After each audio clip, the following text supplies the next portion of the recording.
Hey y'all, Joe Dragon here with another 6.2 PTR video.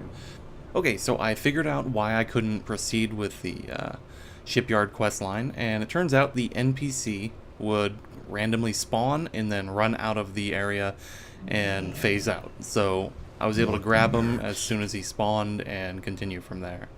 Alright, so he just gives you a quest. Basically, all you're doing is going over to the side area, and you are going to build your first ship.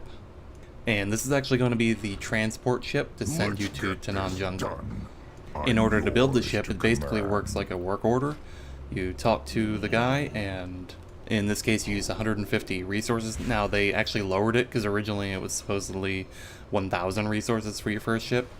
So it only takes a minute to actually build it, so we're going to skip to that. Once the ship completes, you just run up to it. It's pretty cool because the ship actually shows up in front of you, and you click the ship itself to receive it, and now you have a new follower. So it's pretty cool. They all have their own unique names based on the type of crew that's on it, and you can basically have one from every race, it seems. Although at this point I found another bug. It didn't actually complete the quest, so it turns out I actually had to make a few ships before it actually completed. So apparently only a certain ship will actually complete the quest at this point. Obviously that's going to be fixed before live. So finally I was able to complete the quest and turn it in. And it turns out this time Razormane actually completed the quest. I've heard that Kazan also will complete the quest.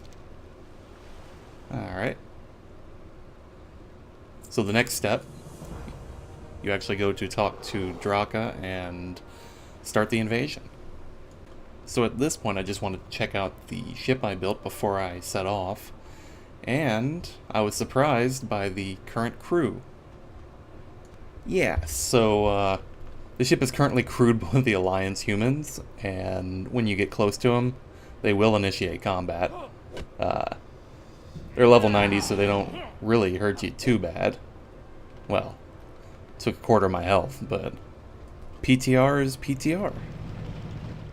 Alright, so now you go talk to Draka, and it will trigger a cutscene of your ship leaving, which looks pretty cool. For the honor.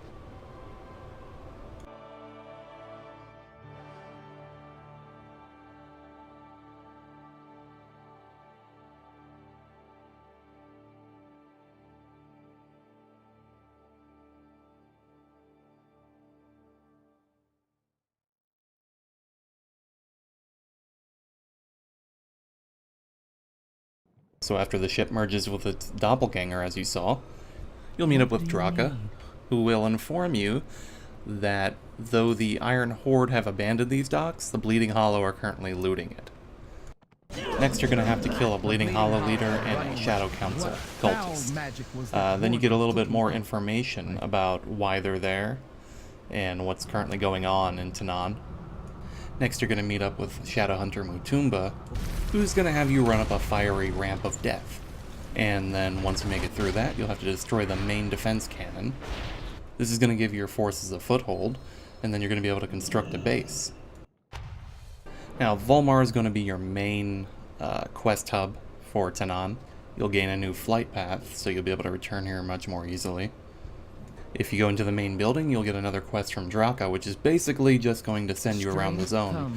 And after you meet up with Duratan on the opposite side of the zone, he'll send you off to talk to the various scouts that he's dispatched throughout the zone. Each of the scouts is positioned near one of the objective areas, similar to the daily quest for Apexis. You can speak to each scout and they can give you more information about the different areas. And I think the main point of this quest is to just give you the flight pass, so you can more easily get to them once you actually have the dailies. And then once you have all of the scouts' reports, you can return to Draka, complete the quest, and once I left the building and came back in, you can see that there is now a daily mission table, where you can choose one of two, just like your garrison mission table. And these are going to be specifically for Tanaan. Currently they have Apexis as a reward, but apparently eventually it's going to give you ship fuel, which is required for sending off your fleet to different missions. Anyways, that is it for this video. I know it's been an abbreviated version, but I didn't want to give everything away. So anyways, I'm going to end it with a little flyover of the zone. And until next video, I'll see you next time.